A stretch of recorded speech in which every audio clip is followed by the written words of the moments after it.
1 taon mula ngayon, ang asawang nangakong poprotekta sa aming pamilya ay luluhod sa malamig na semento, walang ni isang kusing na natira sa pangalan niya, at umiiyak na magmamakaawa sa babaeng walang awa niyang trinidor.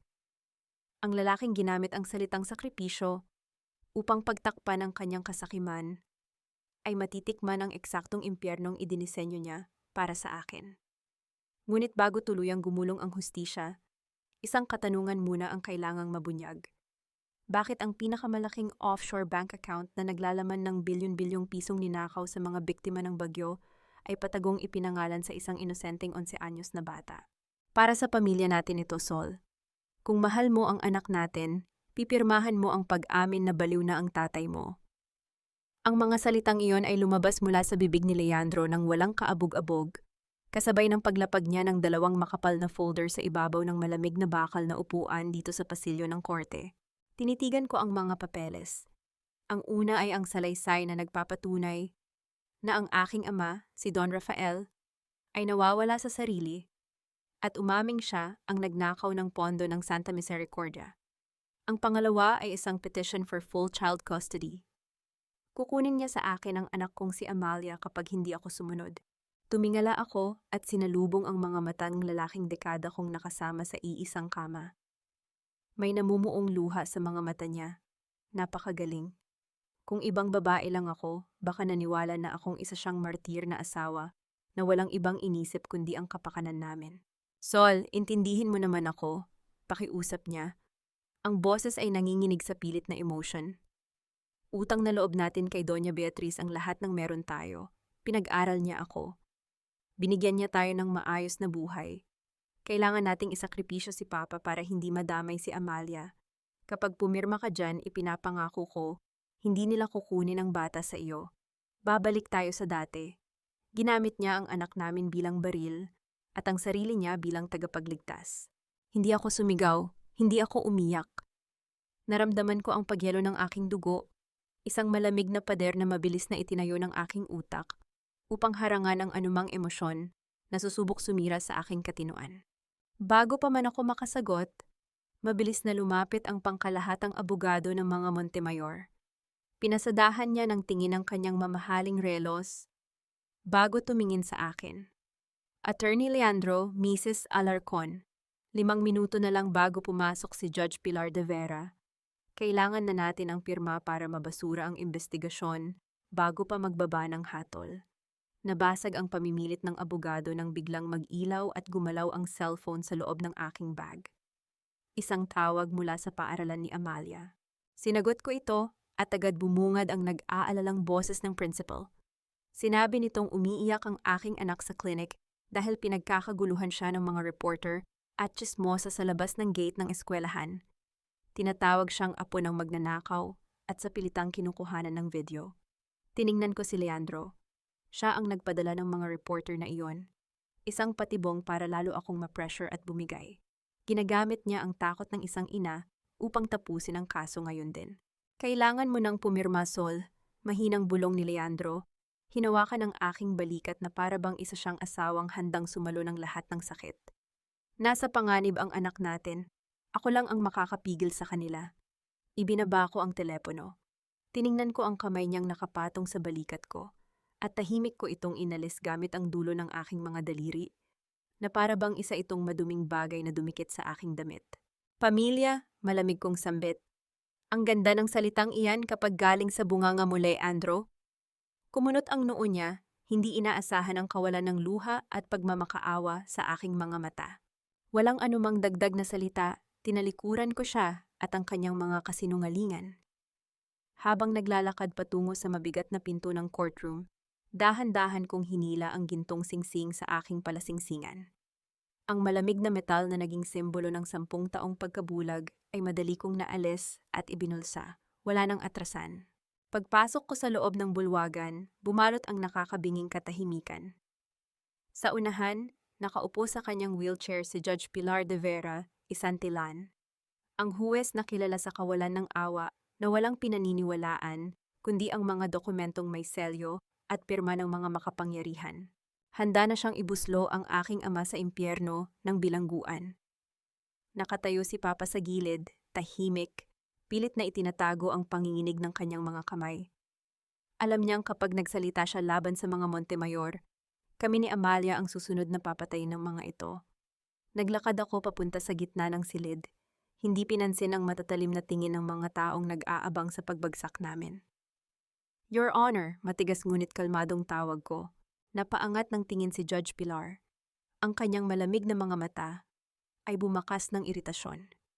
Mrs. Alarcon, tapos na ang paglilitis. Wala nang lugar ang anumang pakiusap ng pamilya dito. Security, ilabas ninyo siya. Nagsimulang lumapit ang dalawang gwardya, ngunit hindi ako gumalaw. Hindi ako narito para humingi ng awa para sa ama ko, Your Honor. Ang boses ko ay umalingaw-ngaw sa buong bulwagan. Umaabot sa kinaroroonan ni Leandro na ngayon ay nakatayo na sa likuran ko, namumutla at nanlalaki ang mga mata. Narito ako para bigyan kayo ng 30 segundo. Isuspend ninyo ang hatol sa ama ko at kapalit nito ipapatunay ko sa inyo na hindi ninyo dapat ginugugol ang buong buhay ninyo sa wheelchair na iyan. Isang mahinang tawanan ang kumawala mula sa mga abogadong nakaupo sa likuran. Baliw na yata ang anak ng akusado. Ngunit hindi tumawa si Judge Pilar. Tumaas ang kanyang kilay, pinatigil ang mga gwardya gamit ang isang kumpas ng kamay. Mayroon kang 30 segundo, Mrs. Alarcon, bago kita ipakulong sa contempt. Mula sa aking bag, inilabas ko ang isang lumang brown envelope. Hindi ito ang mga peking papeles na gusto nilang papirmahan sa akin sa labas. Ito ay dokumentong itinago ng aking ina bago siya mamatay sa isang hit and run. 8 taon na ang nakalilipas. Naglakad ako at inilapag ang mga dokumento sa mismong ibabaw ng mesa ng huwes. Ano ito? Tanong ni Judge Pilar, mariing nakatitig sa mga papel. Iyan ang original na medical report ninyo mula sa ospital ng mga Montemayor. 8 taon na ang nakararaan, Your Honor. Tahimik kong sagot, sinisiguro na bawat salita ay malinaw. Ang spine ninyo ay hindi tuluyang naputol sa aksidente. May isang titanium screw na sinadyang ilagay sa maling posisyon para ipitin ang inyong nerves. Isinulat iyan ng physical therapist ninyo, ang nanay ko. Nakita ko ang mabilis na pagbabago sa ekspresyon ng huwes. Ang kanyang matapang at walang emosyong mukha ay napalitan ng pagkabigla. Ang kanyang mga kamay na nakapatong sa armrest ng wheelchair ay automatikong napahigpit ang hawak. Ang ama ko ay pinagbibintangang magnanakaw dahil nalaman niya na ang parehong mga tao na nag-frame sa kanya ay siya ring kumontrol sa mga doktor ninyo. Pagpapatuloy ko, ang boses ko ay parang yelong tumatarak sa balat ng lahat ng naroon. Kung hahayaan ninyo silang ibaon ang ama ko sa kulungan ngayon, hindi ninyo na malalaman kung sino ang totoong kumuha ng inyong mga paa. Bumaling ako ng tingin kay Leandro. Ang kanyang bibig ay bahagyang nakaawang, hindi makapaniwala sa nakikita at naririnig niya. Ang kanyang perpektong plano ay gumuho sa loob lamang ng 1 minuto. Akala niya ay nakuha niya na ang kahinaan ko, ngunit hindi niya inaasahang ginamit ko lamang iyon upang makapasok sa kwartong ito. Hindi ako ang naging biktima. Ako ang naging tagapaghatol. Ibinalik ko ang tingin sa huwes. Tahimik na binabasa ni Judge Pilar ang mga pahina. Ang kanyang paghinga ay bumibigat. Nang iangat niya ang kanyang paningin, wala na ang huwes na walang pakialam. Ang nakita ko ay ang mga mata ng isang babaeng uhaw sa katotohanan at paghihiganti. Iniangat niya ang hawak na kahoy at ibinagsak ito ng malakas sa mesa. Postponed. Ang pagbaba ng hatol para kay Don Rafael Villacorta ay pansamantalang sinususpinde. Inaatasan ko ang NBI na isailalim sa protective custody ang akusado ngayon din. Ang kanyang boses ay nanginginig sa pinipigilang galit. Court is adjourned. Nagkagulo sa loob ng silid. Sumugod ang mga abogado ng Montemayor para magprotesta, ngunit mabilis na inalalayan si Judge Pilar palabas ng kanyang mga tauhan. Tiningnan ko ang aking ama na ngayon ay may luhang umaagos sa kanyang mga pisngi. Ligtas na siya sa ngayon. Nang dumaan ako sa gilid ni Leandro palabas, sinubukan niyang hawakan ang braso ko. Anong ginawa mo, Sol? Pabulong niyang banta, ang kanyang peking pagmamahal ay tuluyan ng naglaho at napalitan ng totoong takot. Pinatay mo tayong lahat. Hindi ko siya tiningnan. Hinawi ko ang kanyang kamay nang may matinding pandidiri. Hindi, Leandro. Inilibing ko lang kayo ng buhay. Walang lingon-likod akong naglakad palabas ng korte. Habang binabagtas ko ang mahaba at malamig na pasilyo, naramdaman ko ang sunod-sunod na paggalaw ng cellphone sa aking bulsa. Kinuha ko ito. Isang mensahe mula sa isang hindi kilalang numero ang lumitaw sa screen. Simula na ng giyera, handa na ang sasakyan, Mrs. Alarcon. Ibinulsa ko muli ang telepono at dumiretso sa labasan. Patuloy sa mahinang pag-uga ang makina nito, nagiiwan ng mabilis at ritmikong kaba sa aking hita na sumasabay sa pintig ng aking determinasyon. Tanda ng isang malaking bagyong parating pa lamang. Pag-uwi namin sa bahay, sinalubong kami ng nakakabinging katahimikan. Bago pa man ako makapagtanggal ng sapatos, mabilis na lumapit si Leandro. Ikinulong niya ako sa isang mahigpit na yakap.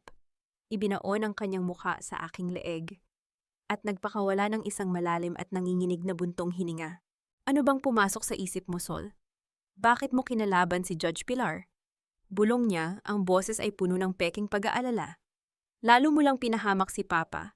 Muntik nang kunin sa atin si Amalia kanina. Alam mo bang tinawagan na ako ni Doña Beatriz? Galit na galit siya. Ako na ang bahala, makinig ka lang sa akin. Ginagawa ko ito para protektahan kayo, pero sinisira mo ang mga plano ko.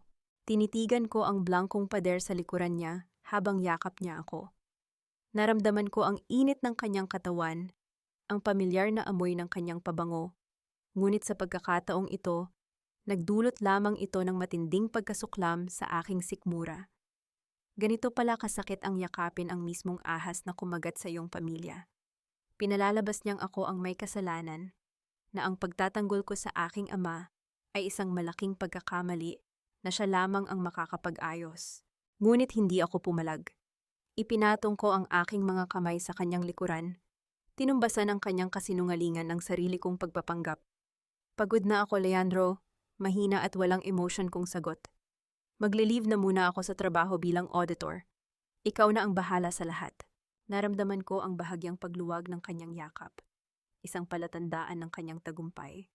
Akala niya ay tuluyan na akong sumuko. Hinalikan niya ang tuktok ng aking ulo.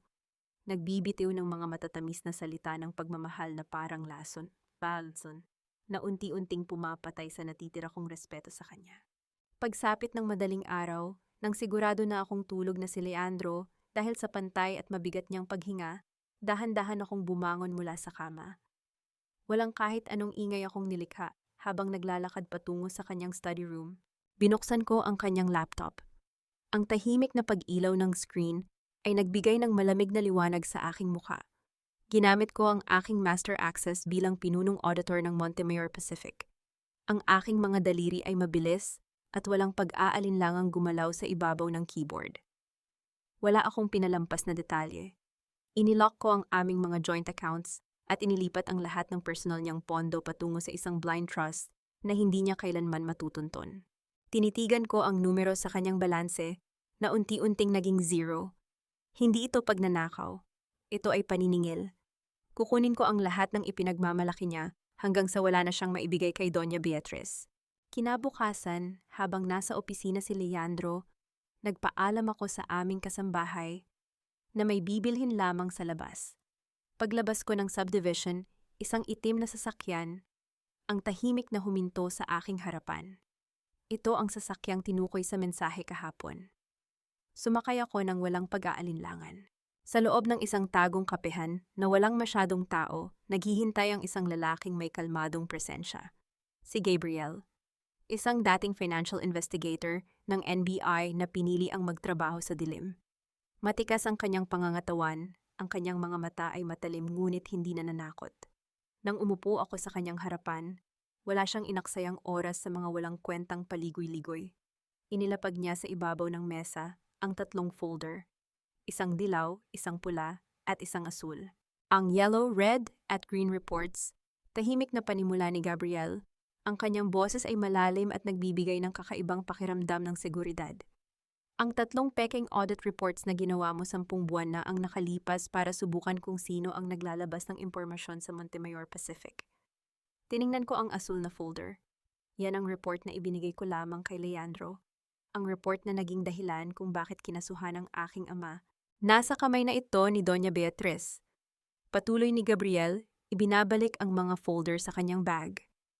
Ginamit ng asawa mo ang asul na report para linisin ang pangalan ng mga Montemayor at ibunto ng sisi kay Don Rafael. Binenta niya ang tatay mo para sa posisyon bilang Chief Legal Counsel.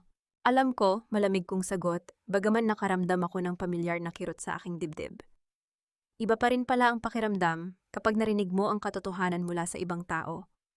Kaya ko nililinis ang mga account niya ngayon. Walang matitira sa kanya. Tinitigan ako ni Gabriel sa loob ng ilang segundo. Wala siyang bahid ng panghuhusga, tanging purong pag-unawa lamang.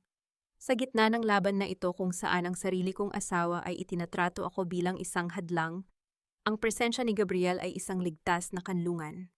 Hindi niya ako pinipilit na maging mahina, at hindi rin niya ako tinatratong parang isang babasaging baso. Bahagya akong napahawak sa aking sentido, nang maramdaman ang biglaang pagkirot ng aking ulo, dahil sa matinding pagod at walang tulog. Bago ko pa man makuha ang aking kape, dahan-dahang iniurong ni Gabriel ang mainit na tasa palapit sa akin. Hindi nagdikit ang aming mga balat, walang anumang mali siya sa kanyang galaw, ngunit ang pag-aalaga ay damang-dama. Hindi ka na nag-iisa ngayon, Sol, mahina, at buong puso niyang sinabi. Sasaluhin ko ang mga tama na hindi mo makikita. Nakatalikod ka man, nakabantay ako. Tumingala ako at sinalubong ang kanyang paningin. May isang katanungang matagal nang bumabagabag sa akin. Bakit isinakripisyo ng isang magaling na investigador na tulad niya ang kanyang karera sa NBI? At bakit ganito na lamang ang galit niya sa pamilya Montemayor upang tulungan ang isang estrangherang tulad ko ng walang kapalit? Ngunit bago ko pa man maitanong iyon, tumayo na siya at nag-iwan ng pera sa mesa. Bumalik ka na sa bahay ninyo, kailangan nating ipagpatuloy ang ilusyon na kontrolado ka pa rin niya. Samantala, sa loob ng master bedroom ng aming bahay, ang tahimik na umaga ay binasag ng sunod-sunod na pag-ilaw ng cellphone ni Leandro sa ibabaw ng bedside table. Isang automated alert mula sa kanyang offshore bank account. Nagising si Leandro dahil sa liwanag ng screen. Kinusot niya ang kanyang mga mata at inabot ang telepono. Nang mabasa niya ang notifikasyon na ang milyon-milyong pisong pondo niya ay inilipat sa isang hindi kilalang trust fund at ang lahat ng kanyang access ay tinanggal, mabilis na nawala ang antok sa kanyang sistema. Nanlaki ang kanyang mga mata. Ang kanyang puso ay nagsimulang magwala sa matinding kaba. Agad siyang bumangon at kinapa ang kabilang bahagi ng kama.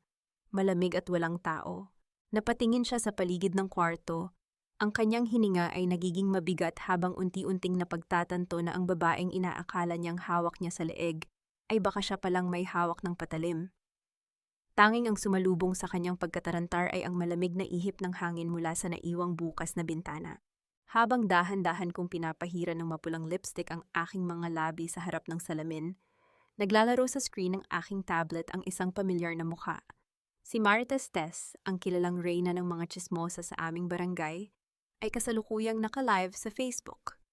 Ang kanyang mukha ay halos dumikit na sa camera, habang buong galit niyang sinisiraan ang aking pamilya.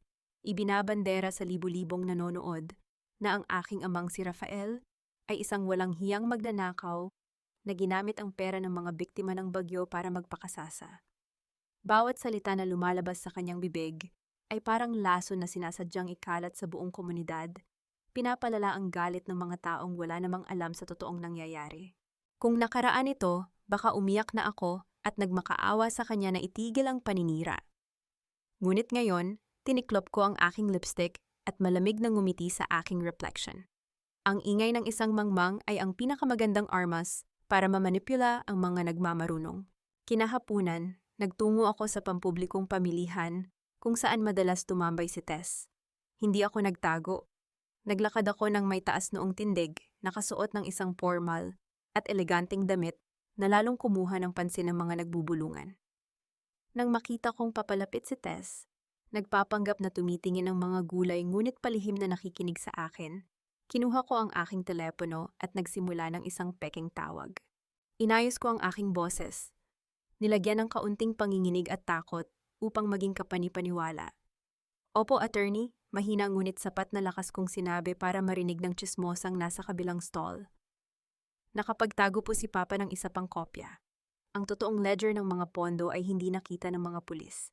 Nakatago po iyon sa loob ng malaking rebulto sa lumang kapilya ng barangay natin. Opo, kukunin ko mamayang gabi bago nila malaman. Pinatay ko ang tawag at mabilis na naglakad palayo, hindi na lumingon pa.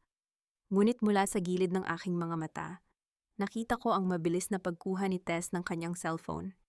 Kumagat ang isda sa pane. Bago pa man lumubog ang araw, sigurado akong makakarating ang balitang ito sa kampo ni Doña Beatriz sa pamamagitan ng mga tsismosang konektado sa mga tauhan ng Montemayor.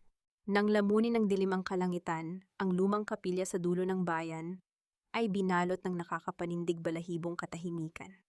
Nakatago kami ni Gabriel sa likod ng makapal na kurtina sa ikalawang palapag ng choir loft. Isang perpektong pwesto para makita ang buong altar. Hindi nagtagal, ang tahimik na gabi ay binasag ng mabibigat na yabag ng mga lalaking pumasok sa loob. May dala silang mga flashlight at malalaking martilyo. Mga tauhan ng Montemayor, eksaktong gaya ng aking inaasahan. Automatikong inilabas ni Gabriel ang kanyang maliit na recording device. Tahimik na kinukuhanan ng video ang bawat galaw ng mga kalaban. Walang pakundangan nilang sinira ang rebulto sa altar. Ang malakas na pagbagsak ng martilyo sa semento ay nagpayanig sa sahig ng kapilya. Ngunit sa halip na ledger ang bumungad sa kanila, isang maliit na kumikinang na ilaw mula sa NBI tracker ang kanilang nakita. Nahuli sila sa akto ng paninira at pagtatangkang kumuha ng ebidensya, isang solidong patunay na may itinatago ang mga Montemayor. Sa kalagitnaan ng komosyon sa ibaba, isang gwardya ang biglang nag-ilaw ng flashlight paitaas sa aming direksyon. Muntik na itong tumama sa aking mukha. Sa isang mabilis na galaw, hinila ako ni Gabriel patungo sa pinakamadilim na sulok ng pader. Ang aking likod ay sumandal sa matigas na semento, habang ang kanyang matipunong katawan ay tumakip sa akin bilang isang matibay na kalasag.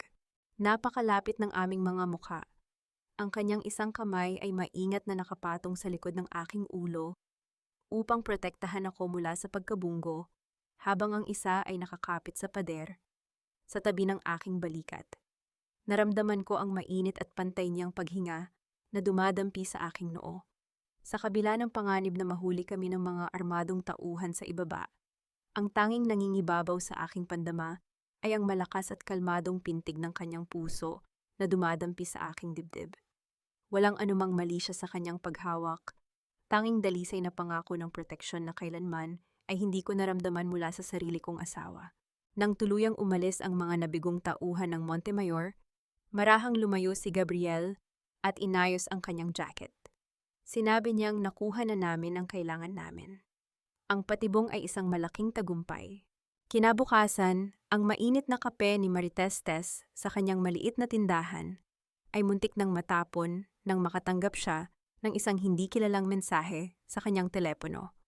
Ito ay ang malinaw na video ng mga armadong lalaking sumisira sa kapilya, na may kasamang babala na siya ang itinuturing na nag-utos sa mga ito dahil siya lamang ang nagpakalat ng impormasyon online.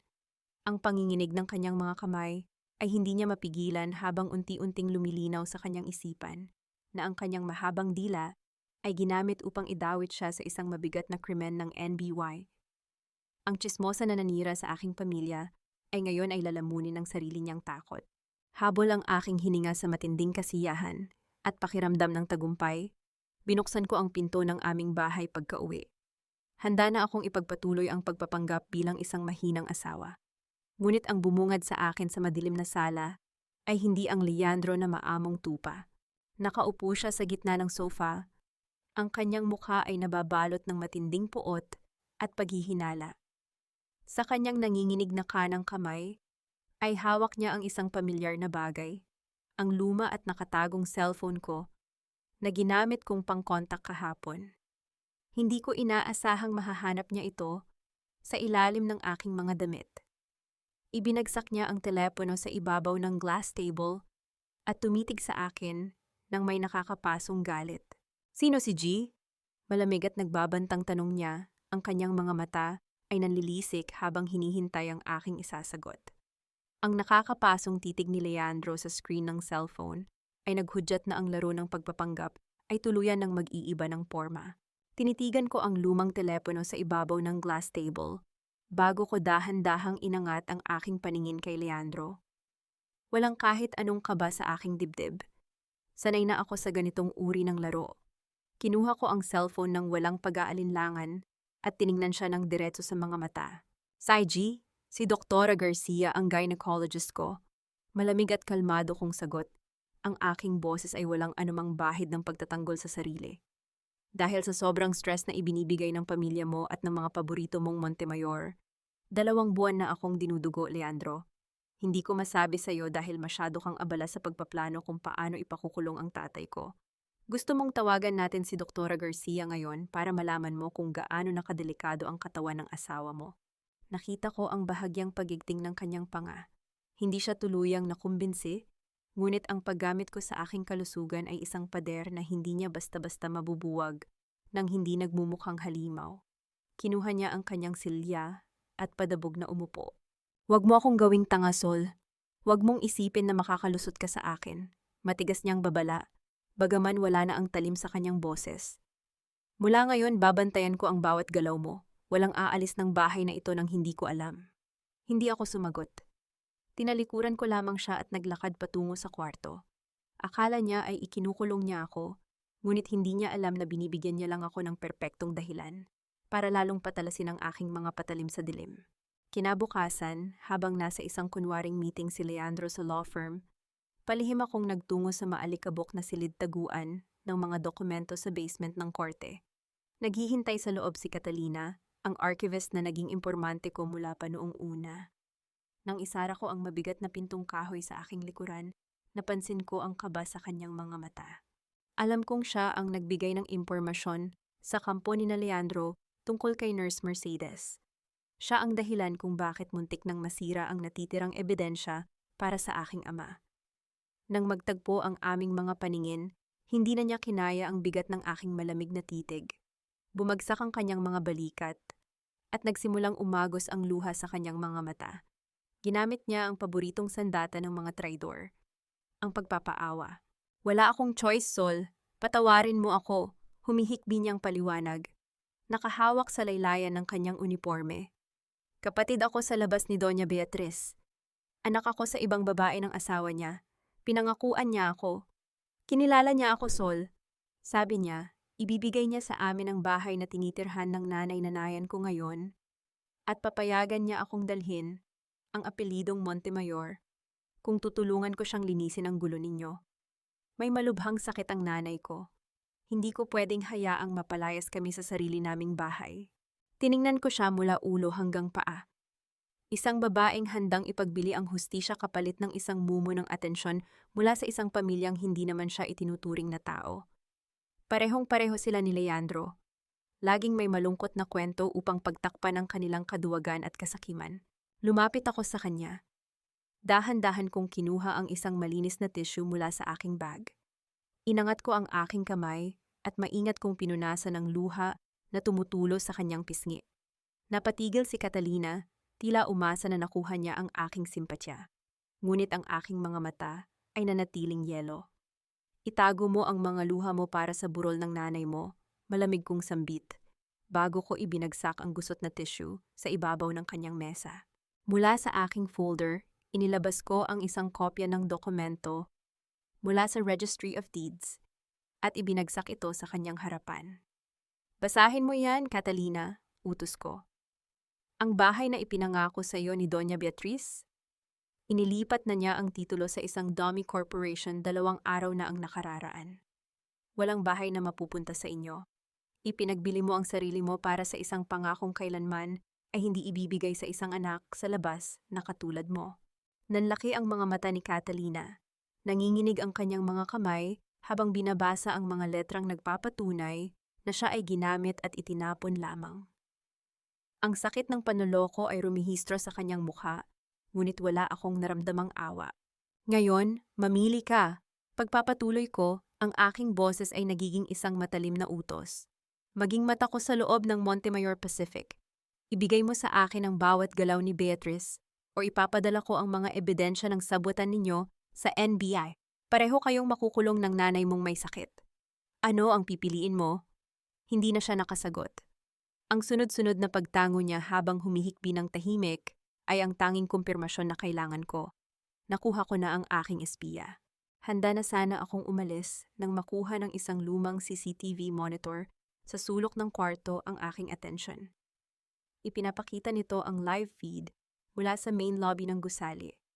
Napako ang aking paningin sa dalawang figurang kakapasok lamang sa pamamagitan ng malalaking salamin na pinto. Si Doña Beatriz, nakasuot ng kanyang paboritong perlas, naglalakad ng may mataas na pagmamalaki. At sa kanyang tabi ay ang aking asawang si Leandro.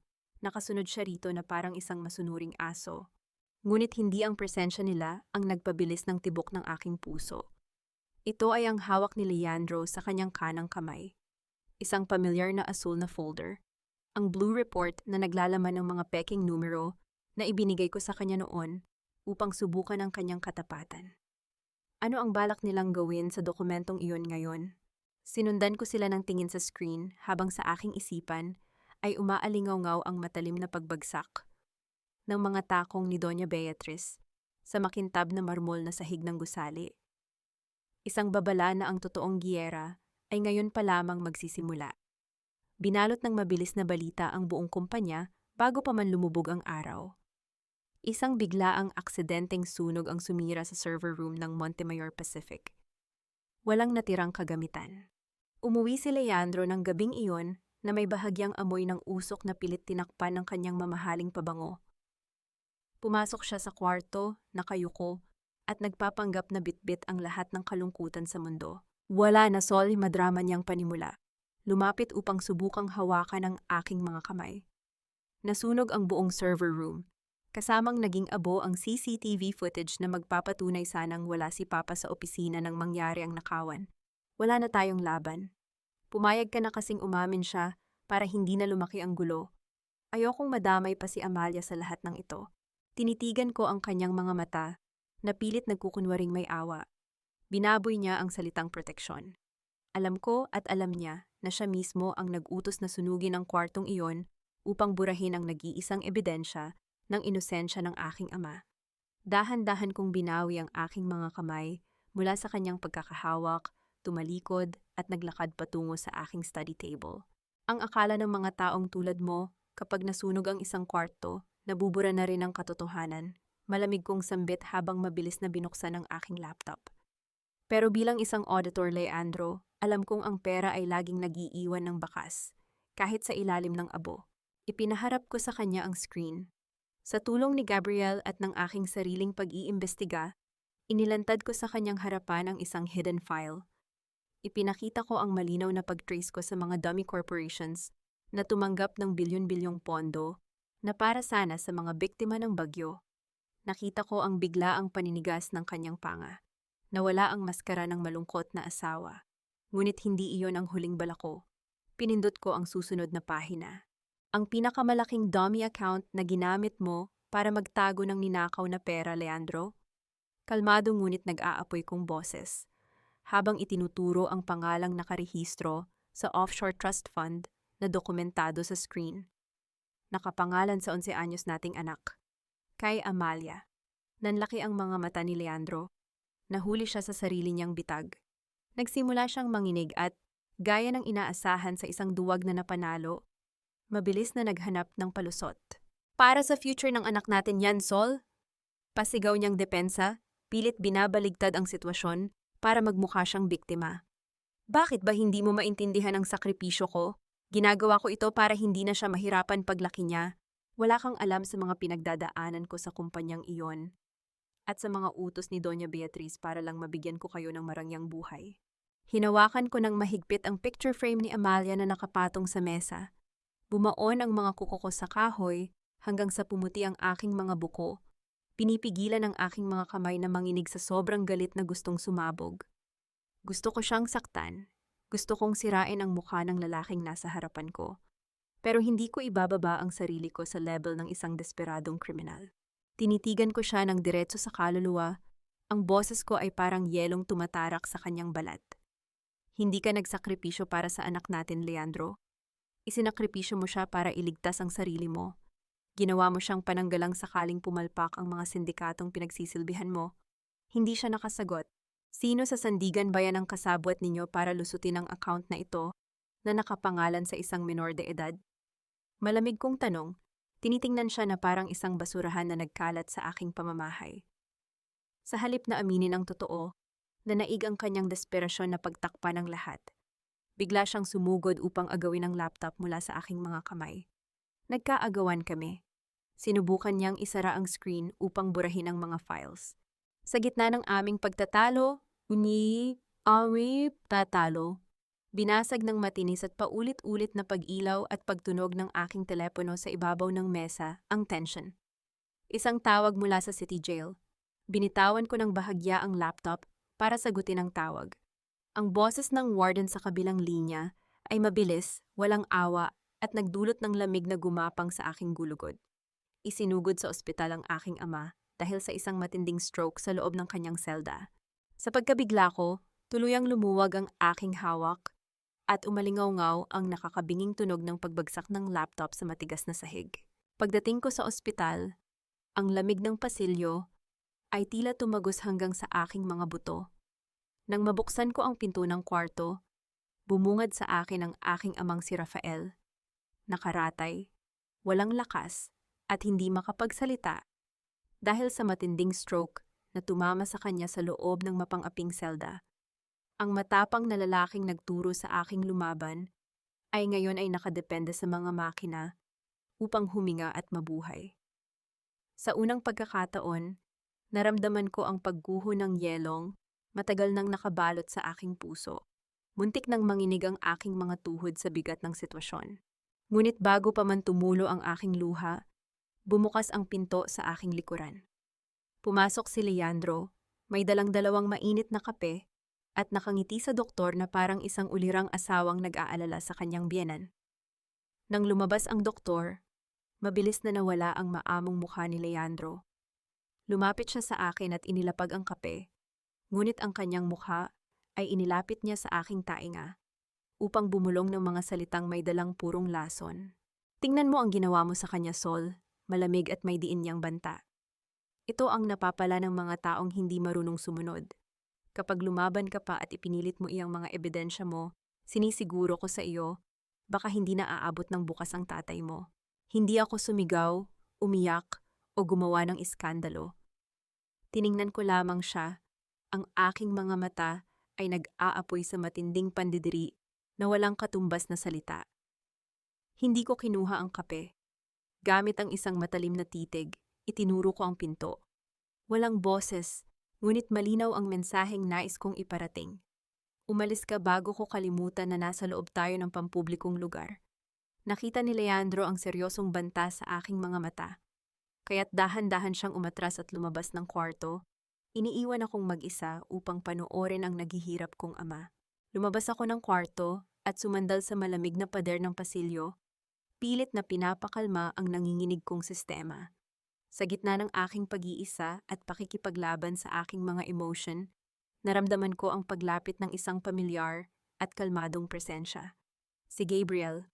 Wala siyang dalang kape na may kasamang pananakot at wala siyang sinabing mga pabiktima na palusot. Tumabi lamang siya sa akin sa mahabang upuan. Hinubad niya ang kanyang makapal na jacket at maingat itong ipinatong sa aking nanginginig na mga balikat. Naramdaman ko ang mainit niyang kamay na marahang dumampi at pumisil sa aking malamig na mga daliri. Nagbibigay ng tahimik ngunit matibay na lakas bago niya ito binitawan upang bigyan ako ng espasyo. Kahit anong mangyari, hindi ko hahayaang saktan nila ang anak mo at ang tatay mo, mahina niyang bulong. Ang boses ay puno ng kasiguraduhan at pangako. Sa pagkakataong ito, hindi ako nagmatigas. Ipinatong ko ang aking mabigat na ulo sa kanyang balikat sa loob ng ilang sandali. Naramdaman ko ang kalmadong paggalaw ng kanyang dibdib sa bawat paghinga, isang ligtas na kanlungan sa gitna ng malakas na bagyo.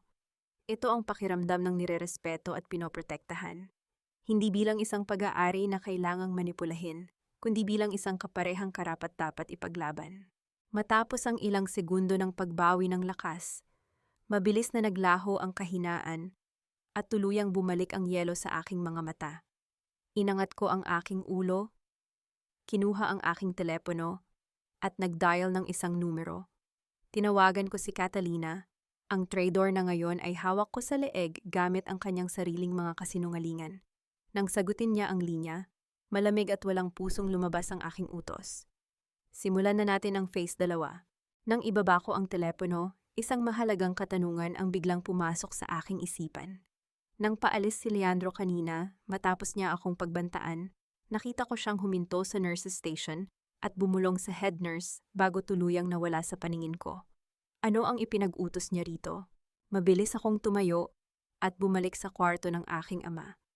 Ngunit pagkabukas ko ng pinto, isang nakakapangilabot na eksena ang bumungad sa akin. Isang hindi kilalang lalaki na nakasuot ng maluwag na jacket at sombrero ang nakatayo sa tabi ng kama ni Papa. Sa kanyang kamay ay mahigpit niyang hawak ang isang syringe na walang label. Handa na itong iturok sa linya ng suwero ng aking ama, na tahimik na nagpapatulo ng gamot patungo sa kanyang nanghihinang mga ugat. Bago pa man maiturok ng estranghero ang karayom sa suwero ng aking ama, isang mabilis at malakas na puwersa ang sumugod mula sa aking likuran. Si Gabriel. Ginamit niya ang kanyang buong bigat upang itumba ang lalaki palayo sa kama. Nagkaroon ng pisikal na pakikibaka sa pagitan ng dalawa, isang marahas na pag-aagawa ng lakas na walang anumang ingay, kundi ang mabibigat na paghinga at ang nakakaskas na tunog ng mga sapatos sa sahig. Nakawala ang lalaki at mabilis na tumakbo palabas ng fire exit. Ngunit naiwan sa kamay ni Gabriel ang nahablot niyang ID lace mula sa leeg nito. Tinitigan ko ang pamilyar na logo na nakaimprenta sa kordon. Montemayor Pacific. Ginamit ko ang ID na ito bilang huling baraha upang gisingin ang isang natutulog na higante. Kinaumagahan, palihim akong nagtungo sa isang pribadong rehabilitation clinic sa labas ng lungsod kung saan nagpapagaling si Judge Pilar. Sa loob ng isang tahimik na silid, kinumpirma ng mga independenteng doktor na dinala ni Gabriel ang matagal ko ng hinala. Ang spine ng huwes ay sadyang sinira ng mismong doktor ng mga Montemayor, 8 taon na ang nakararaan, upang patahimikin siya sa pag-iimbestiga sa mga pekeng kontrata ng kumpanya.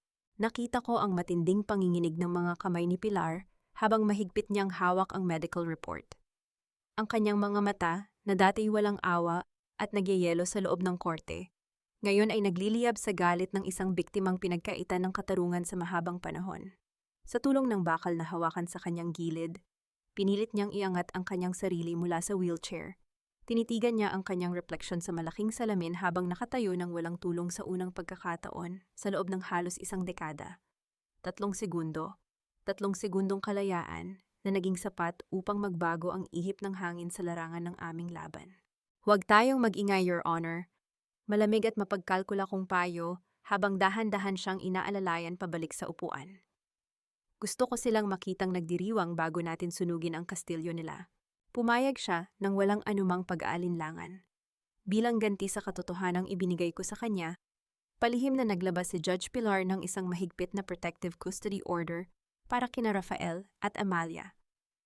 Sa pamumuno ni Gabriel at ng kanyang mga dating kasamahan sa NBI, mabilis na inilipat ang aking ama mula sa ospital at palihim na sinundo ang aking anak mula sa paaralan.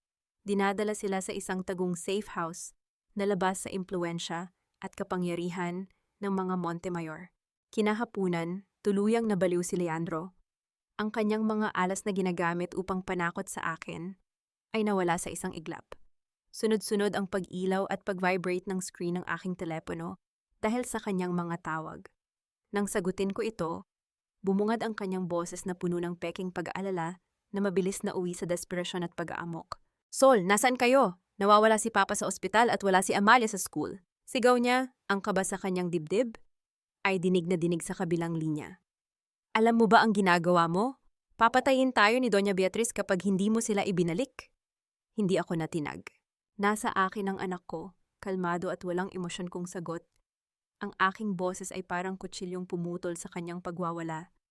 Subukan mo akong takutin ulit, Leandro, at ipapadala ko ang mga peking papeles na ginawa mo sa ombudsman ngayon din. Tingnan natin kung sino ang unang makukulong. Agad siyang natahimik. Isang malaking katanungan ang naglalaro sa aking isipan. Sino kaya ang hawak ni Doña Beatriz sa loob ng ombudsman na susubok na iligtas si Leandro sakaling ilabas ko ang mga ebidensya? Wala siyang kasiguraduhan kung mapoprotektahan siya ng kanyang amo kapag sumabog ang balita. Bago pa siya makasagot, pinatay ko ang tawag, iniiwan siyang nilalamon ng sarili niyang takot. Wala nang magawa si Leandro kundi ang magtungo sa mansyon ng mga Montemayor upang magmakaawa at mag-report. Nang pumasok siya sa malawak na opisina ng matriarka, nakita niyang nakatayo rin doon si Catalina, namumutla, nanginginig, at nakayuko. Sa kabilang dulo, tahimik na nakatayo si Doña Beatriz. Ang kanyang mukha ay hindi mababakasan ng anumang emotion, ngunit sa kanyang kanang kamay ay hawak niya ang isang pamilyar na asul na folder. Ang blue report na naglalaman ng mga peking numero, ang parehong report na ibinigay ko kay Leandro buwan na ang nakalipas. Umalingaw-ngaw ang matigas at walang awang paglapat ng blue report sa lamesang gawa sa mahogany. Matalim ang mga mata ni Doña Beatriz, habang nakatingin kay Leandro na nanginginig sa kanyang harapan. Ang asul na folder na nasa ibabaw ng mahogany na mesa ay hindi lamang basta papel. Ito ang lason na sinadya kong itanim 10 buwan na ang nakararaan.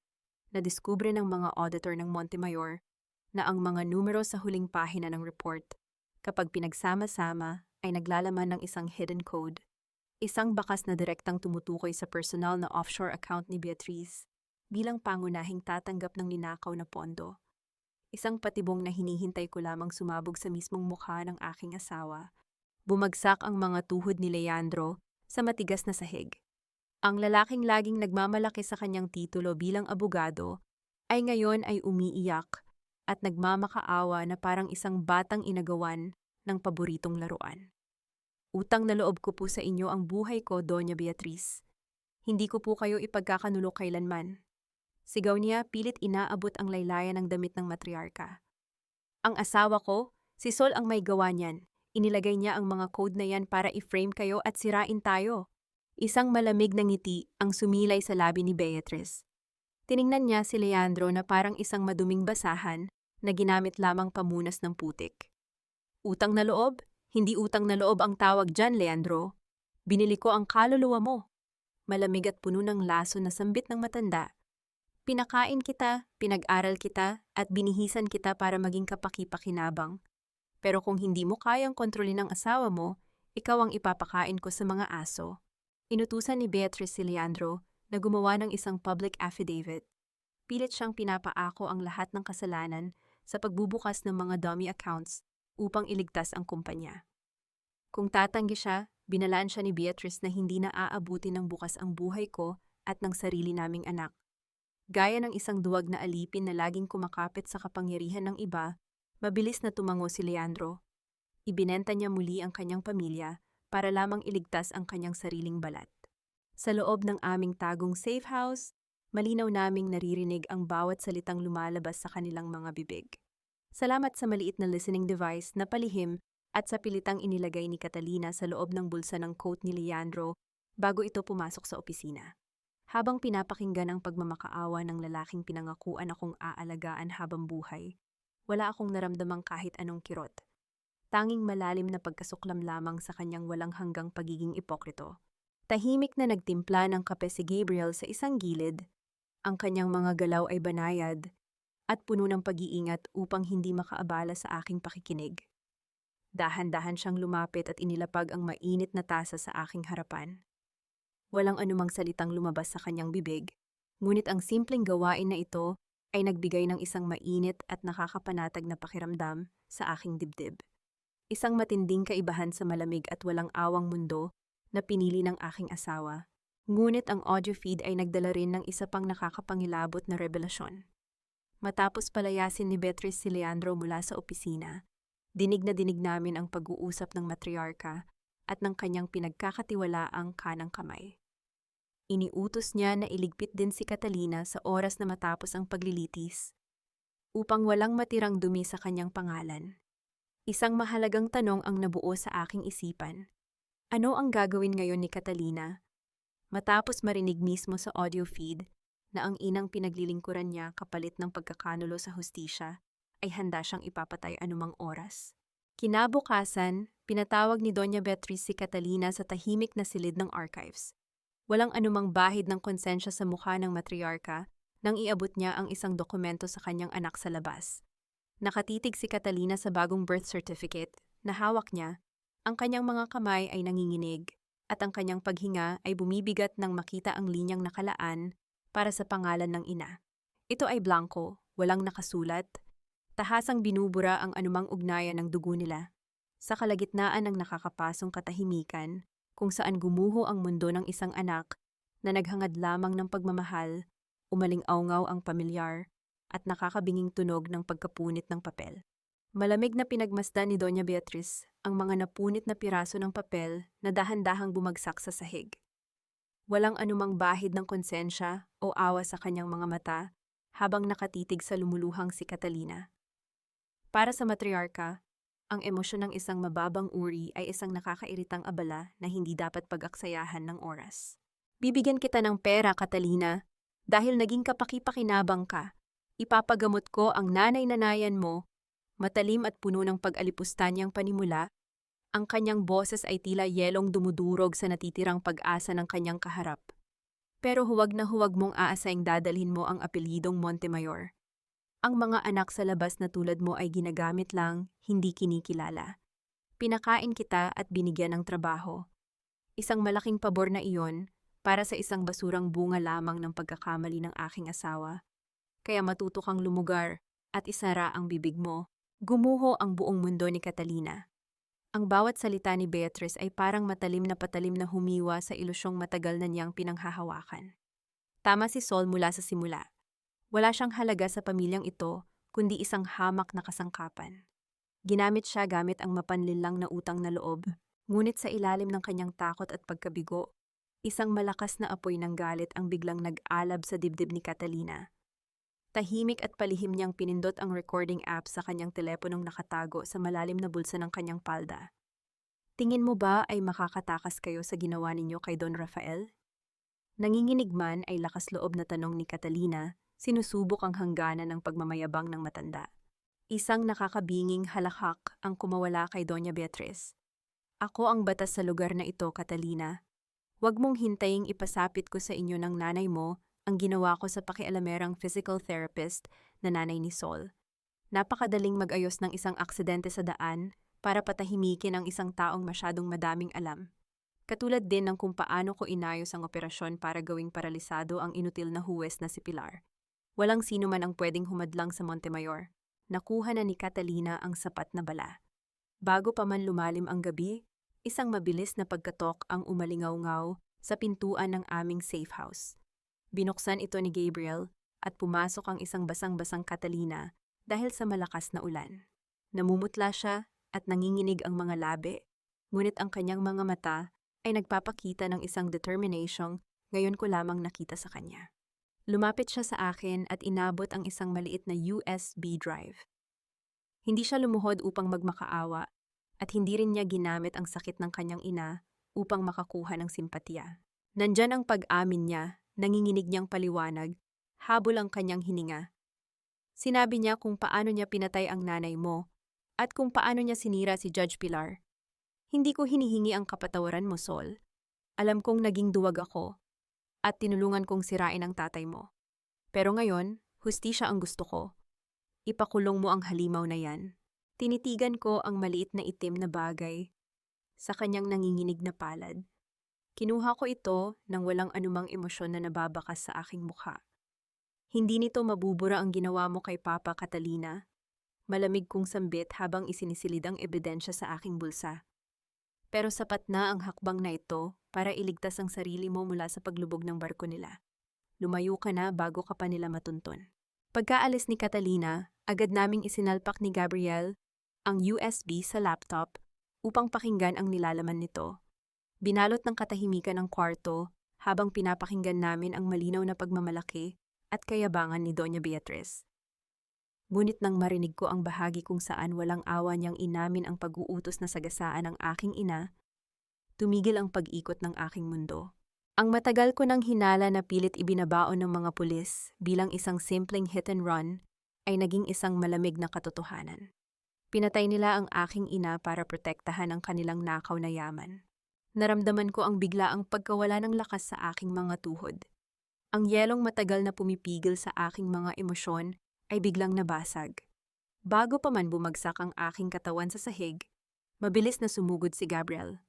Sinalo ako ng kanyang matitipunong braso, isang malakas na puwersang humila sa akin patungo sa kaligtasan. Inihilig niya ang aking mukha sa kanyang malapad at mainit na dibdib. Itinatago ako mula sa malupit na mundo. Ang mainit na pagpatak ng aking luha ay mabilis na bumakat sa manipis at puting sando ni Gabriel, ngunit hindi siya umalis. Sa halip, naramdaman ko ang kanyang malaking kamay na marahan at tahimik na humahaplos sa aking buhok. Walang anumang salitang lumabas sa kanyang bibig na nagsasabing magiging maayos din ang lahat. Dahil alam naming pareho na hindi. Ngunit ang kanyang yakap, ang higpit ng kanyang pagkapit, ay isang matibay na haligi na muling nagbuo sa nadurog kong puso.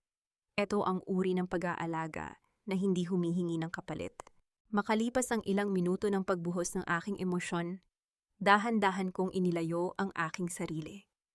Mabilis kong pinunasan ang aking mga pisngi.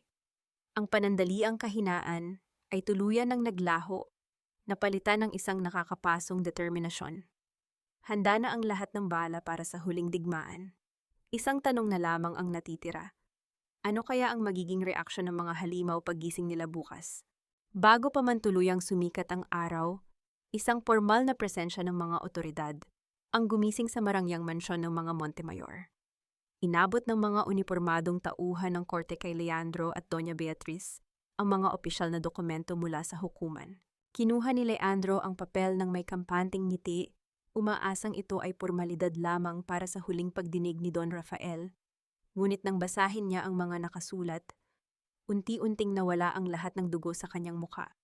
Nanigas ang kanyang mga daliri. Hindi ito subpina para sa kaso ng aking ama. Ito ay formal na sakdal laban sa kanila para sa kasong plunder at attempted murder. Direkta at personal na pinirmahan ni Judge Pilar. Ang huling nakita ni Leandro bago siya tuluyang lamunin ng matinding takot at gulat ay ang selyo ng korte na kumikinang sa ilalim ng ilaw. Sumapit ang araw ng pinakamalaking pagdinig na inaabangan ng buong bansa. Ang malawak na bulwagan ng hukuman ay halos hindi na mahulugan ng karayom sa dami ng mga dumalo. Nagliliyab ang paligid mula sa sunod-sunod na pag-ilaw ng mga kamera ng media. Sa unahang hilera ng pampublikong upuan, nakauwesto si Marites Tess. Nakatutok ang kanyang telepono para sa isang live broadcast. Ngunit sa pagkakataong ito, hindi na siya bayarang bibig ng mga kalaban. Matapos mapagtantong ginamit lamang siya upang manira ng inosente, ginagamit niya ngayon ang kanyang plataporma upang saksihan at ibandera ang pagbagsak ng mga totoong demonyo. Bumukas ang malaking pintuan at pumasok sina Leandro at Doña Beatriz. Nakasuot ang matriarka ng kanyang paboritong perlas, naglalakad ng may mataas na pagmamalaki at peking dignidad, habang si Leandro ay nasa kanyang tabi, pilit na ipinapakita ang kumpiyansa ng isang magaling na abogadong hawak ang mundo sa kanyang mga palad. Tiningnan nila ako ng may pagmamaliit, tiwala sa kanilang ilusyon na kaya nilang baliktarin ang kwento at isisi ang lahat ng kasalanan sa aking ama. Ngunit ang kanilang mapagmataas na tindig ay mabilis na gumuho nang bumukas ang pinto sa likuran ng silya ng huwes. Ang lahat ay nag-aabang sa pamilyar na pag-ikot ng mga gulong ng wheelchair. Ngunit ang bumasag sa katahimikan ng bulwagan ay ang mabigat at ritmikong pagtama ng isang kahoy na baston sa makintab na marmol. Pumasok si Judge Pilar de Vera. Hindi siya nakaupo. Gamit ang isang leg brace at ang kanyang baston, naglakad siya ng tuwid patungo sa kanyang upuan. Ang bawat hakbang ay nag-uumapaw sa awtoridad at paghihiganti. Namutla si Doña Beatriz. Nawala ang kulay sa mukha ni Leandro. Ang huwes na inakala nilang baldado at kontrolado nila habang buhay ay ngayon ay nakatayo sa kanilang harapan, buo at hindi na mabibili. Court is in session, matigas na idineklara ni Judge Pilar. Matapos makaupo, ang kanyang mga mata ay direktang nakatutok sa kampo ng mga Montemayor. Tawagin ang unang saksi. Naglakad ako patungo sa witness stand. Hindi ako nakayuko, wala akong luha. Umupo ako at tiningnan ang mga kalaban ng may matalim at nagyayelong paningin. Mrs. Alarcon, narito ba kayo upang magbigay ng salaysay bilang asawa ng dating defense counsel? Tanong ng piskal na kakampi namin. Hindi po, malinaw at buong tapang kong sagot. Ang aking boses ay umalingaw sa bawat sulok ng silid. Narito ako bilang isang certified forensic auditor upang ilatag ang mga totoong numero na magpapatunay kung sino ang nagnakaw sa pondo ng bayan. Binuksan ko ang isang malaking kahon ng mga dokumento. Ibinagsak ko ang mga puzzle pieces ng totoong ledger na hinati-hati at itinago ng aking ama sa loob ng maraming taon. Pinagsama-sama ko ang mga resibo ng tax declarations, listahan ng mga donasyon sa simbahan, at ang mga pangalan ng mga peking benepisyaryo ng Baguio na matagal na palang mga patay. Sa pamamagitan ng malaking screen sa loob ng korte, ipinakita ko ang malinaw na mapa ng perang ninakaw. Bawat pisong kinuha mula sa mga biktima ng bagyo ay dumaan sa isang dummy account na nagngangalang Amalia Alarcon, isang 11 anyos na bata. Malamig kong paglalahad habang itinuturo ang screen. Ang account na yan ay itinatag at kinontrol ni Attorney Leandro Alarcon. At mula sa account na iyan, ang pera ay automatikong inililipat patungo sa isang offshore trust fund na nakapangalan kay Doña Beatriz Montemayor de Aragon. Nagkagulo ang buong korte. Ang mga mamamahayag ay nag-unahan sa pagkuha ng detalye. Nanginig si Leandro sa kanyang kinauupan. Sa sobrang desperasyon na iligtas ang sarili, mabilis siyang tumayo at itinuro ang matriarka. Wala akong kinalaman dyan. Siya ang nag-utos sa akin. Utusan lamang ako ng mga Montemayor. Ginamit niya ang kapangyarihan niya para pilitin akong buksan ang account na iyon. Isang manipis at walang awang ngiti ang sumilay sa aking labi. Mula sa aking ebidensya, ipinarinig ko ang audio recording kung saan malinaw na inaako ni Leandro ang paggamit sa aming anak upang protektahan ang pera. Biktima? Wala kang ibang pinrotektahan, kundi ang sarili mong ambisyon, Leandro, sagot ko. Tinitigan siya na parang isang basurang tuluyan nang nabulok.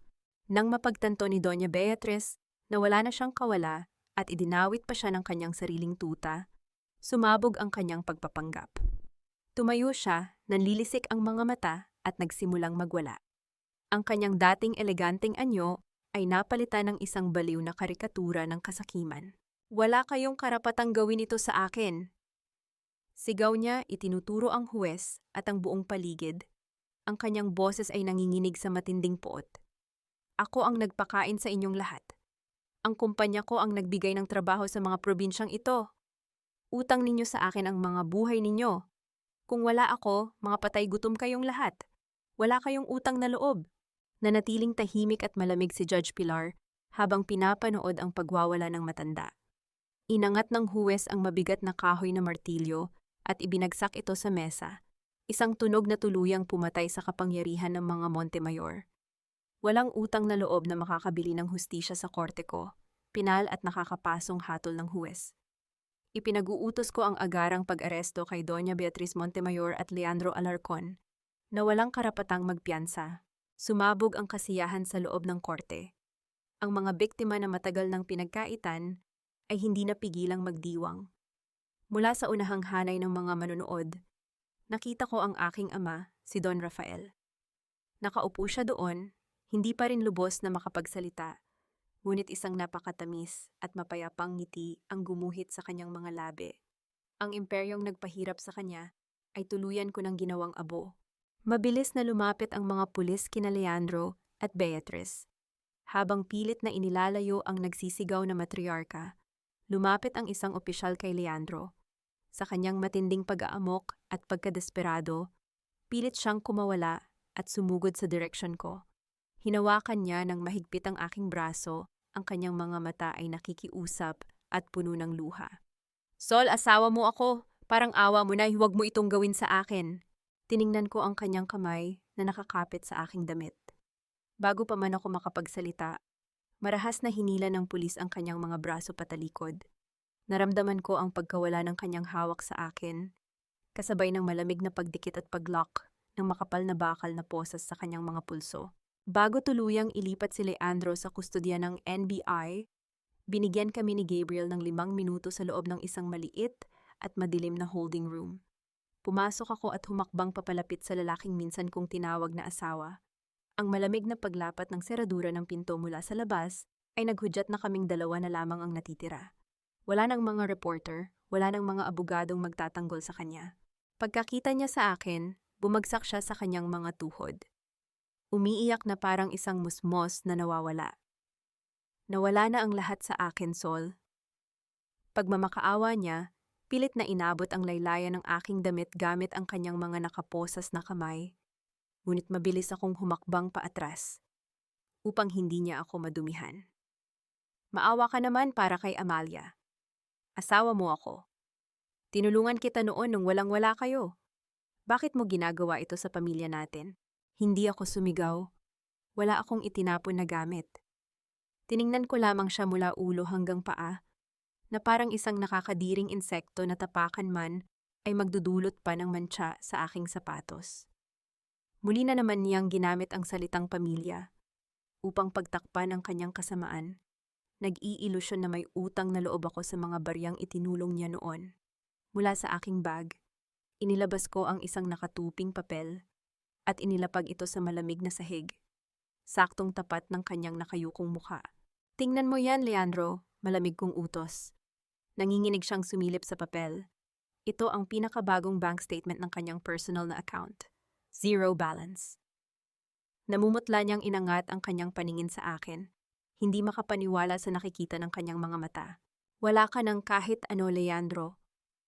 Kalmado at mapagkalkula kong pananalita. Ang bawat salita ay tumatarak sa kanyang matinding pagmamalaki. Inilipat ko na ang lahat ng conjugal properties natin sa pangalan ng tatay ko bilang danyos sa 8 buwan niyang pagdurusa sa kulungan ng dahil sa panlilinlang mo. Pati ang lisensya mo bilang abogado, formal nang tinanggal ng Korte Suprema kaninang umaga. Wala ka ng pera, wala ka ng titulo, at wala ka ng pamilya. Nang mapagtanto niyang siya ay tuluyan ng purita at hubad sa anumang kapangyarihan, biglang nag-iba ang timpla ng kanyang mukha. Nawala ang maamong pagmamakaawa. Umusbong ang purong galit at puot, ang totoong halimaw na nagtatago sa likod ng kanyang mga luha. Napakasama mo, sigaw niya, ang kanyang mga mata ay nanlilisik habang nagpupumiglas sa kanyang posas na nagdulot ng malakas na pagkalansing ng bakal. Wala kang puso, Sol. Binuhay kita. Pinatay mo ang kinabukasan ko. Isang mapaklang ngiti ang sumilay sa aking labi. Humarap ako sa kanya sa huling pagkakataon. Ang aking boses ay mas malamig pa sa semento ng kwartong iyon. Wala akong puso. Ikaw ang nagturo sa aking gumamit ng utak. Enjoy your cell, attorney. Tinalikuran ko siya habang patuloy siya sa pagsisigaw at walang kabuluhang panunumbat. Paglabas ko ng holding room, sumalubong sa akin ang kalmadong presensya ni Gabriel. Nakasandal siya sa pader, tahimik na naghihintay, may hawak na 2 mainit na kape. Inabot niya ang isa sa akin, ang init ng tasa ay nagpabalik ng circulation sa aking mga nalamig na palad. Tapos na ang basura, mahina at simpleng wika niya. Isang maikling pangungusap na nagtanggal ng huling mabigat na tinik sa aking balikat. Ang kanyang presensya ay patuloy na nagbibigay ng kakaibang kapayapaan sa aking nag-aalborotong mundo. Habang umiinom ng kape at naglalakad palayo sa selda ni Leandro, panandali ang sumagi sa isip ko ang kalagayan ni Papa. Makakabawi pa kaya ng buo ang kanyang katawan matapos ang matinding stroke? O habang buhay na ba niyang dadalhin ang pisikal na peklat ng mga Montemayor? Naglakad kami ni Gabriel palabas ng gusali ng korte. Kasabay ng malamig na ihip ng hangin ay ang mabilis na pagkalat ng balitang tuluyan nang na-freeze ng gobyerno ang buong kumpanya ng Montemayor Pacific. Ngunit bago pa man kami makarating sa aming sasakyan sa parking lot, isang pamilyar na bulto ang nakatayo sa tabi ng isang police car. Pinalilibutan ng 2 pulis, ngunit binigyan ng huling sandali upang harapin ako. Si Doña Beatriz. Ang nakakabinging alulong ng sirena ng pulis sa malayo ay naghudyat ng isang huling paghaharap bago ang reyna ng kadiliman ay tuluyan ng isakay patungo sa kanyang bagong palasyo na gawa sa rehas. Sa gitna ng malawak na parking lot, sa ilalim ng makulimlim na kalangitan, nakatayo si Doña Beatriz. Kahit napapaligiran ng mga pulis, pilit pa rin niyang iniaangat ang kanyang baba. Pinapanatili ang ilusyon ng pagiging isang reyna. Nang makita niya akong papalapit, ang kanyang mga mata ay nagpuyos sa matinding puot, ngunit ang kanyang tindig ay nanatiling matigas. Binigyan kami ng mga opisyal ng ilang sandali upang magkaharap sa huling pagkakataon. Akala mo nanalo ka na, Sol? Puno ng kayabangan niyang panimula, ang kanyang boses ay may bahid pa rin ng kapangyarihang matagal niyang kinasanayan. Isang araw lalabas ako sa kulungang iyan. Babalik ako at kukunin ko ang lahat sa inyo. Hinding-hindi mo mababagsak ang isang Montemayor dahil ang pangalan ko ang batas sa probinsyang ito.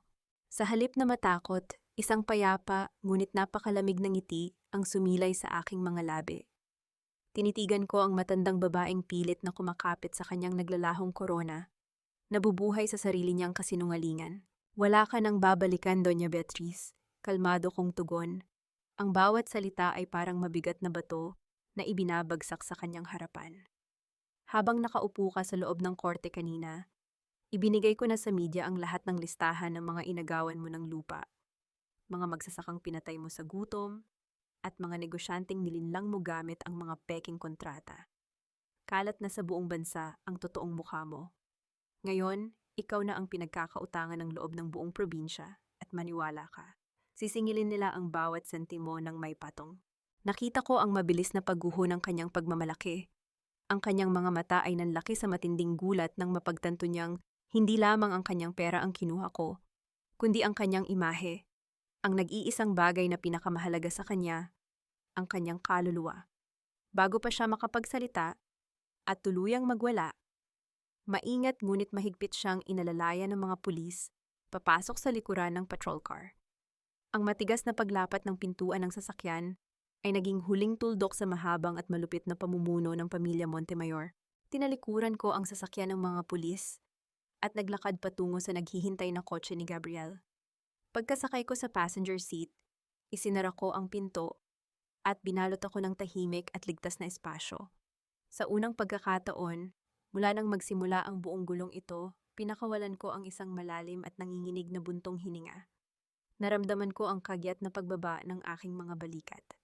Ang mabigat na baluti na buwan kong isinuot upang protektahan ang aking sarili ay tuluyan ng nahubad.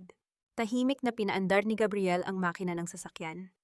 Habang bumibiyahe kami palayo sa korte, tiningnan ko ang rearview mirror. Ang mga anino ng nakaraan ay mabilis na lumiliit hanggang sa tuluyan itong nilamon ng distansya.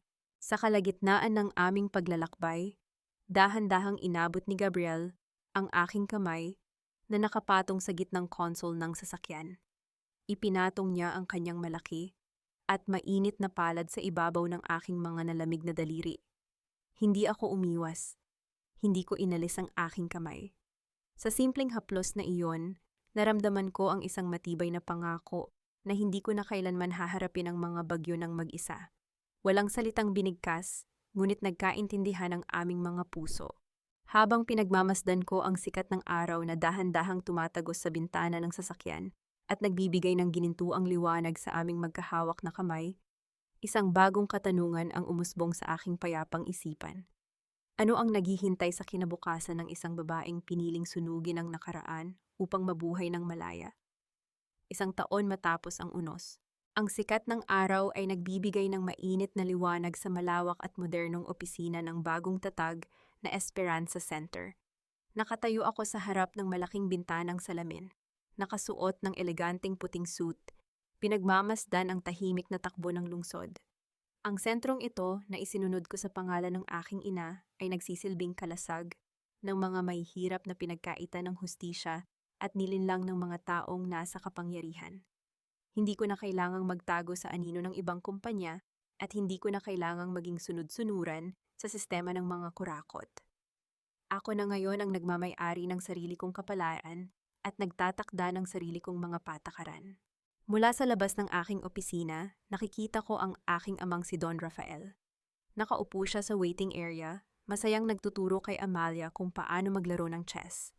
Ang kanyang katawan ay tuluyan ng nakabawi mula sa matinding stroke. Bagaman may kaunting bagal sa kanyang paggalaw dahil sa katandaan, ang kanyang boses ay malinaw at puno ng sigla. Umaalingaw-ngaw ang kanyang mga halakhak na matagal na pinatahimik ng takot at kahihiyan. Ang makita silang ligtas, masaya, at hindi na nagtatago sa anino ng mga mapangapi ay ang pinakamatamis kong tagumpay. Wala na kaming utang na loob sa kahit na sino. Nakuha ng mahinang ugong ng balita mula sa television sa lobby ang aking atensyon. Ipinapakita sa screen ang kalunos-lunos na kalagayan ng mga taong nagtangkang sumira sa aming buhay. Si Leandro, ang lalaking dati, ay nagmamalaki sa kanyang mamahaling mga suit at perpektong buhok, ay nakunan ng kamera na nakikipag-agawa ng tirang pagkain sa loob ng mainit at siksikang selda ng bilibid, sugatan, payat at walang kakampi. Ang mga taong dati niyang pinagsisilbihan ay tinalikuran na siya. Samantala, ibinalita rin na si Doña Beatriz ay kasalukuyang nakaratay sa ospital ng kulungan. Ang dating makapangyarihang matriarka ay may malubhang sakit sa baga at ni isang tauhan o kamag-anak ay walang naglakas loob na dumalaw sa kanya. Ang kayamanan at kapangyarihang ipinagpalit nila sa kanilang kaluluwa ay naging alikabok na lamang. Tungkol naman kay Catalina, ginugugol niya ang kanyang sentensya sa pagtulong sa isang NGO sa probinsya. Napatunayan niya ang kanyang halaga, ngunit nanatili siyang malayo sa amin. Isang tahimik na pagrespeto sa hangganan na nilikha ng aming nakaraan. Wala akong balak na patawarin si Leandro at Doña Beatriz. At hindi ko iyon gagawin para lang masabing mabuti akong tao. Ang tunay na kapayapaan ay hindi matatagpuan sa pilit na pagpapatawad sa mga halimaw, kundi sa pagyakap sa kalayaang itinayo mula sa katotohanan at pagmamahal sa sarili. Naramdaman ko ang paglapit ng isang pamilyar at matipunong presensya sa aking likuran. Inilapag ni Gabriel ang isang mainit na tasa ng kape sa ibabaw ng aking mesa. Ang amoy nito ay nagdala ng pamilyar na ginhawa sa aking pandama. Ang kanyang mga mata ay nananatiling puno ng pagmamahal at malalim na respeto. Walang bakas ng pagbabago mula noong unang araw na pinili niya akong protektahan sa gitna ng unos. Lumapit siya at marahang ipinatong ang kanyang kamay sa aking balikat. Isang tahimik na paalala na hindi na ako kailanman lalaban ng mag-isa. Inakbayan niya ako at hinalikan ang tuktok ng aking ulo, isang banayad na kilos na nag-aalis sa lahat ng natitirang bigat sa aking mundo. Handa ka na bang umuwi? Malambing at malalim niyang tanong. Ang kanyang boses ay isang ligtas na kanlungan na laging naghihintay sa akin. Humarap ako sa kanya at isinandal ko ang aking ulo sa kanyang matibay na dibdib. Ninanamnam ang kapayapaan na matagal kong ipinaglaban at nararapat kong tamasahin. Nandito na ako sa bahay, nakangiti at buong puso kong sagot. Makalipas ang ilang sandali, sabay-sabay kaming naglakad palabas ng malaking gusali. Ako, si Gabriel, si Papa at si Amalia. Habang hinahawakan ni Gabriel ang aking kamay, hindi na ako lumingon papabalik sa nakaraan. Wala nang ilusyon, wala nang pagpapanggap. Sa wakas, ang babaeng pilit nilang pinaluhod noon ay tuluyan ng nakatayo, naglalakad ng taas noo kasama ang kanyang tunay na pamilya, patungo sa isang maliwanag at walang hanggang kalayaan.